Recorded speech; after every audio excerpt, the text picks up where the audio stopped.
Conversando hoje com o deputado estadual Adilson Chiorato, que concorreu há algumas semanas à presidência do Partido dos Trabalhadores no Paraná, juntamente também com o deputado federal Zeca Dirceu, Tadeu Venere e também o filiado Hermes Leão.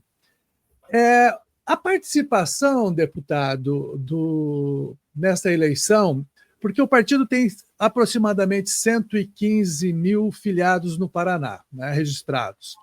Houve uma participação de em torno de 14%. Você ficou com 7.190 votos, o Zeca Dirceu 7.616, e os dois foram para o segundo turno que vai acontecer neste domingo. Foi uma participação assim expressiva, na sua opinião? Há uma evolução. Primeiro, obrigado pela oportunidade, Cláudio, da gente estar aqui Prazer. falando sobre esse tema, né? É importante salientar que o PT é o único partido que faz um processo de eleição direta, onde cada afiliado do Estado, de 280 cidades que podem participar, que são diretórios, exercem o direito de voto. O voto do filiado mais comum vale tanto quanto do presidente, do prefeito, do vereador, do deputado, da ministra. Isso é uma expressão muito grande. E há um crescimento muito grande. A eleição passada, que eu me elegi presidente, e a gente teve um quórum de quase 8 mil. A gente dobrou esse número, então está aumentando a participação. Claro que a mobilização para os próximos são para aumentar ainda mais isso, né, o número de participantes. Sim. Mas há um expressivo crescimento, satisfatório, na verdade, essa participação para a gente, considerando os outros anos. No primeiro turno, o deputado Zeca Dirceu esteve em Londrina e a gente acabou fazendo uma gravação rápida com ele, e eu perguntei para ele o seguinte: qual que era a diferença da proposta dele para a sua proposta, que já é o presidente atual, né? E ele me disse mais ou menos o seguinte, que a ideia dele é aumentar, né, o diálogo junto com as bases, ouvir mais as pessoas e tal, e também trazer mais a militância para os processos dentro do partido.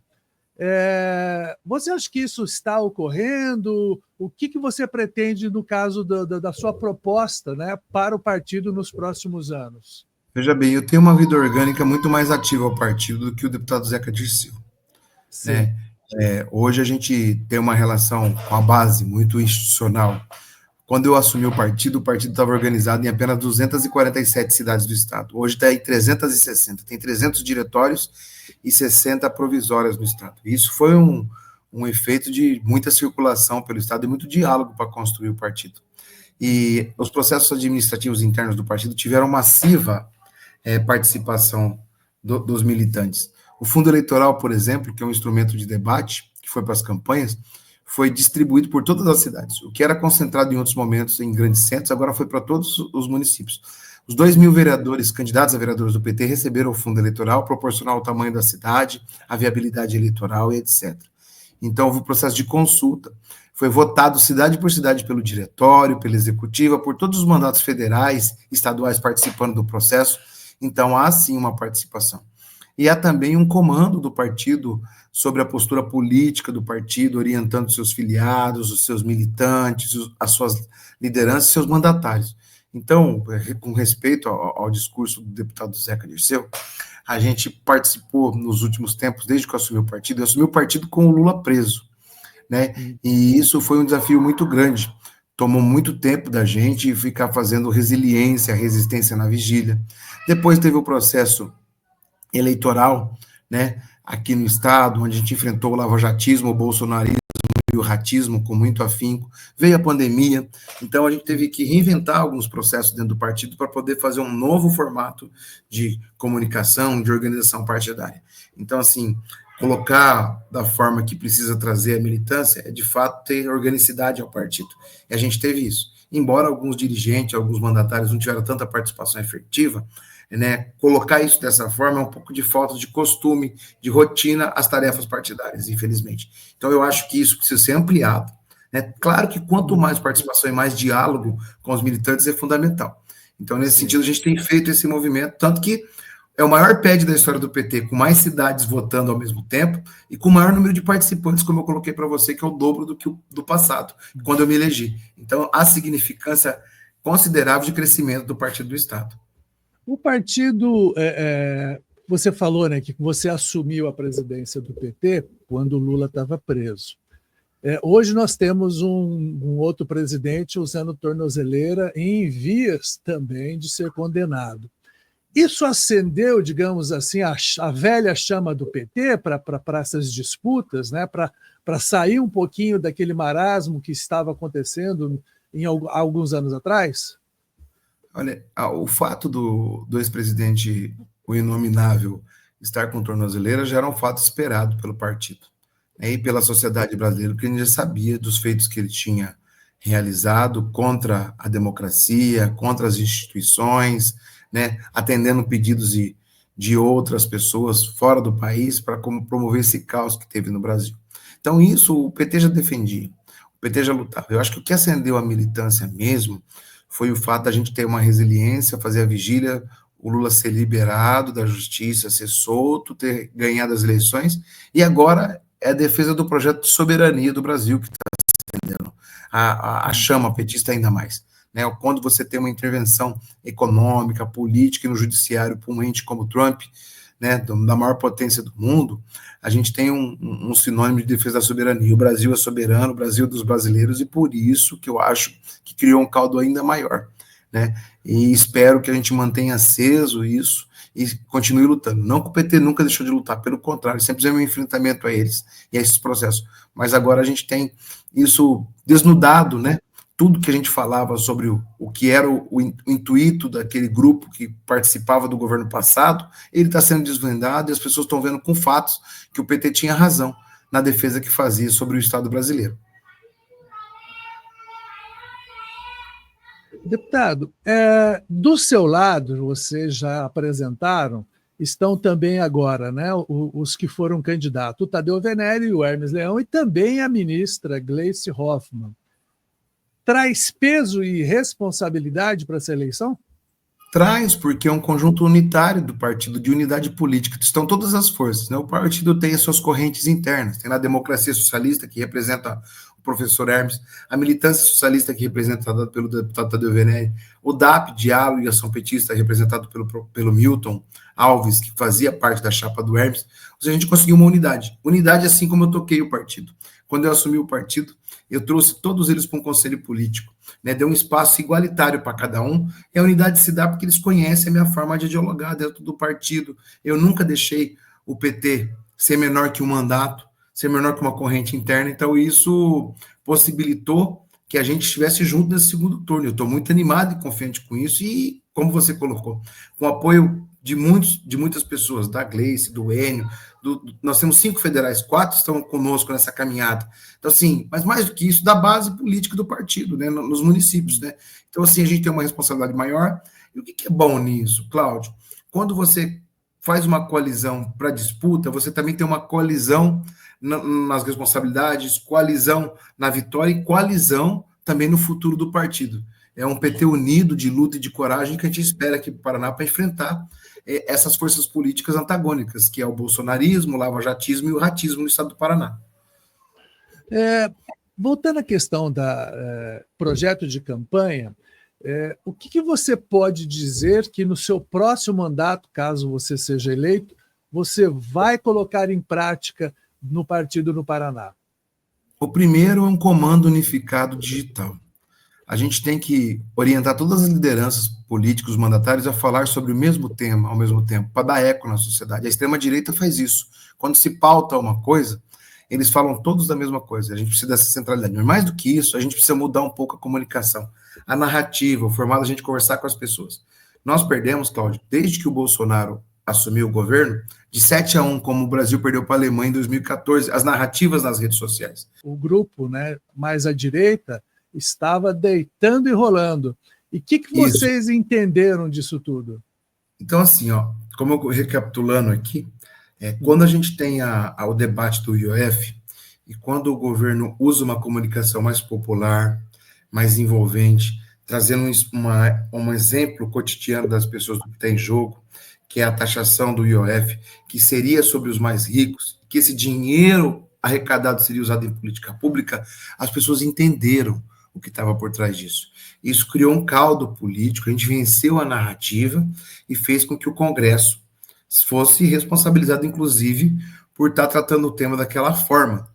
O PT precisa inovar nesse sentido da sua comunicação, na narrativa, na abordagem e no método, né? Isso é uma questão de método. Como a gente se comunicava mais de forma institucional, e no caso partidária, de defesa de bandeiras históricas somente, as pessoas começaram a não entender diretamente o que a gente queria dizer, né? Então, esse modelo do IOF precisa ser trazido para a comunicação do partido. Seja para você trazer a pessoa para o partido, seja para você discutir pautas importantes do Estado, o papel do partido, a função social que tem um instrumento de transformação social como é o PT para a sociedade. Então, acho que esse ponto da comunicação, comando digital unificado, narrativas em vídeos menores, curtos, com formato popular, fizeram com que a gente avançasse. Então, na comunicação tem essa proposta. Também é uma proposta na formação política. O modelo tradicional também, de forma institucional, de formação partidária, precisa ser mudado. Eu vou dar um exemplo para você. O PT sempre defendeu a redução da jornada de trabalho sem a redução do salário. Mas olha o tamanho da bandeira, desse tamanho, grande, imensa, do título. Sim. Criou-se um movimento chamado VAT, Vida Além do Trabalho, dizendo assim, olha, você tem direito a lazer, a cultura, a tua família, e você nasceu para viver, e o trabalho é só uma ferramenta de você viver. Então, você vive, você trabalha para viver, e não vive para trabalhar. Criou um eco na sociedade e politizou as pessoas, teve formação política. Muitas pessoas que nem sabiam que eram de esquerda ou progressista, entenderam que essa era uma bandeira e começaram a alinhar isso ao PT, aos partidos de esquerda. E isso significa formação política. Então, nós temos que fazer formação política no partido por temas também. Então, por exemplo, a isenção de imposto de renda para quem ganha até 5 mil. É uma forma de você fazer formação política. E o PT precisa trazer essa formação para dentro do partido. Descobriu isso agora? Sim, infelizmente descobriu isso agora. Então, o modelo tradicional de formação que a gente ele estava vencido. Um outro ponto, há uma reorganização do mundo do trabalho. Né? As pessoas não estão mais como o PT foi fundado pelo núcleo de base das igrejas católicas, pelos movimentos sindicais e sociais, acostumado àquela rotina. Mudou-se a relação trabalhista. As pessoas hoje estão no Uber, estão em startup, estão em empregos em casa, em home office. Eu e você estamos gravando cada um em sua residência, aqui no meu escritório, você no seu. Exatamente. A gente precisa lidar com isso. E como que a gente trabalha isso, formando as pessoas que esse novo mundo trabalha?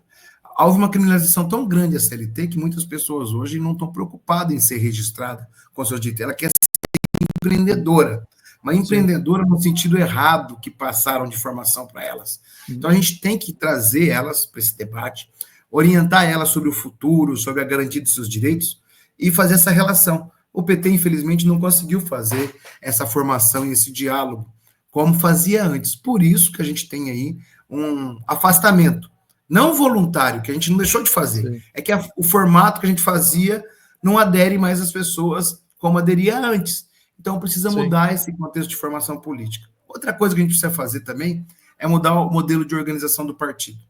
Embora a gente tenha colocado aqui, coloquei para você no começo, que a gente cresceu, estava organizado em tantas cidades, está organizado em 360 hoje, a gente precisa criar coordenações regionais do partido, dividir o partido estadualmente em coordenações regionais, para não ter uma centralidade na política, ter uma extração pura das regiões, porque o Paraná, você sabe muito bem, Cláudio, é um estado, são vários Paranás, né? Nós somos aqui do norte do Paraná, por exemplo, eu sou torcedor do Santos, por conta da colonização paulista.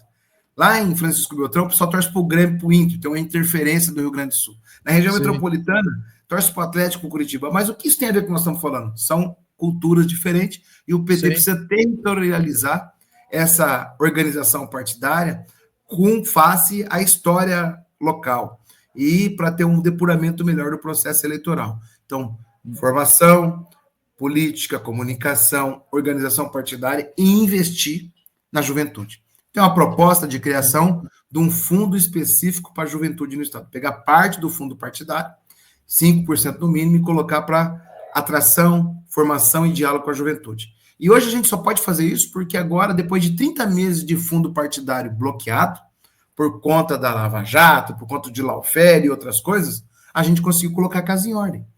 E também temos uma outra proposta, que é trabalhar com o pessoal filiado mais antigo, a melhor idade do PT. Né? Hoje a gente tem muitos militantes com idade avançada, que a gente precisa ter um formato também de diálogo com eles, né? E trazer eles para esse novo modelo político que a gente acabou de relatar aqui. Então, são tarefas que deixam a gente bastante entusiasmado e que nós vamos inovar esses processos dentro do partido, numa coalizão, que é o único formato de fazer isso é com a coalizão de força que a gente tem hoje. Deputado, muito obrigado aí pela entrevista, sucesso aí no domingão aí, que é o domingão da decisão aí da eleição, e bom trabalho para você. Obrigado, Cláudio, eu quero agradecer a oportunidade, você tem um trabalho muito sério, imparcial, isso alegra muito a gente de participar aqui, e só para deixar um recado pro pessoal, né, a gente defende a soberania, tanto a nível do Brasil, como o presidente Lula está enfrentando o Trump nas intervenções econômicas, políticas e judiciais tem aqui, mas o partido também precisa de soberania nas suas decisões e ter um alinhamento político correto com o Brasil. E aqui no Paraná é combater aqueles que venderam a Copel, a Sanepar, a Celepar, que terceirizaram a educação, precarizaram a saúde pública, etc. PT de postura é o PT dos petistas. Por isso, nesse domingo, você que está aqui com a gente, vote 380. Um time com você para presidente do PT. Valeu, deputado. Um abraço. E você que está em casa aí nos assistindo, não se esqueça de se inscrever no canal e deixar um comentário também, que ajuda o canal a ficar cada vez maior. Até a próxima. Valeu, Cláudio. Um abração. Muito obrigado.